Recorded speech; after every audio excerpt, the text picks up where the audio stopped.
ایک چھوٹے سے گاؤں میں ایک غریب آدمی اپنی بیٹی عائشہ کے ساتھ رہتا تھا۔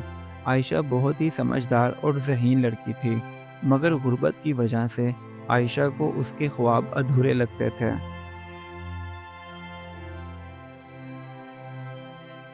عائشہ کے والد ایک مزدور تھے جو بازار میں چھوٹی موٹی نوکری کرتے تھے۔ عائشہ ہر روز سوچتی کہ وہ کس طرح اپنی عقل مندی کا استعمال کرتے ہوئے اپنی اور اپنے باپ کی زندگی بہتر بنا سکتی ہے۔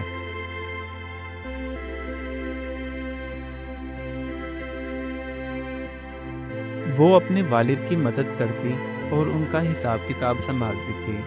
ایک دن عائشہ نے بازار میں دیکھا کہ بہت سے کاروباری لوگ اپنے مال کا صحیح حساب کتاب نہیں رکھ پا رہے۔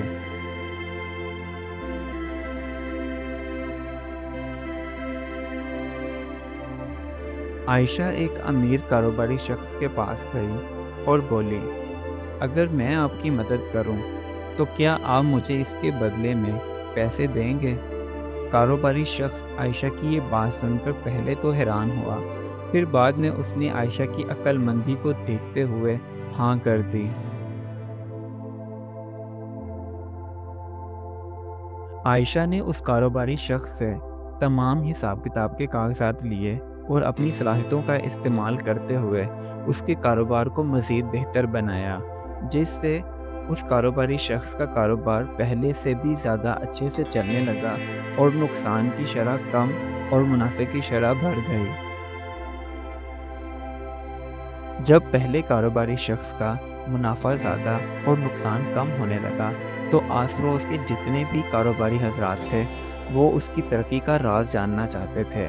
تو پہلے کاروباری شخص نے اپنی ساری کہانی بتائی کہ کس طرح عائشہ نے اپنی ذہانت کا استعمال کرتے ہوئے اس کے کاروبار کے تمام معاملات اچھے طریقے سے ہینڈل کیے ہیں۔ اب عائشہ کسی ایک کاروباری شخص کے لیے نہیں بلکہ اس بازار میں موجود تمام کاروباری لوگوں کے لیے کام کرتی تھی۔ اس کا نام مشہور ہو چکا تھا۔ عائشہ کی قابلیت کو دیکھتے ہوئے گاؤں کے سردار نے اس کے والد سے کہا کہ تمہاری بیٹی بہت سمجھدار ہے، اس لیے ہمیں اس کی تعلیم مکمل کرنے کا انتظام کرنا چاہیے۔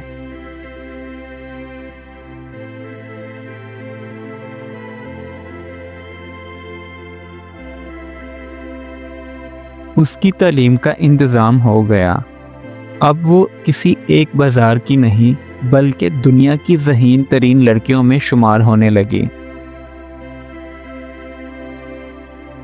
کچھ سالوں بعد عائشہ ایک کامیاب کاروباری خاتون بن گئی اور اب وہ اپنے گاؤں والوں کی مدد کرنے لگی۔ اس نے ثابت کر دیا کہ عقل اور محنت سے کوئی بھی انسان اپنی زندگی بدل سکتا ہے۔ اس کہانی سے ہمیں یہ سبق ملتا ہے کہ ذہانت اور محنت غربت کو ہرانے کا سب سے بڑا ہتھیار ہے۔